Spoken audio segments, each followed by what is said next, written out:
Guys welcome to my channel. तर आजची recipe आहे पिठला।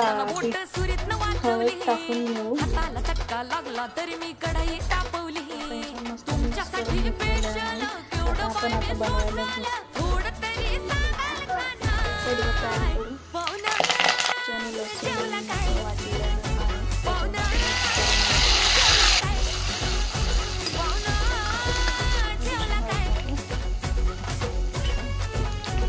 चवीनुसार थोडंसं पाणी ॲड करून घेऊ।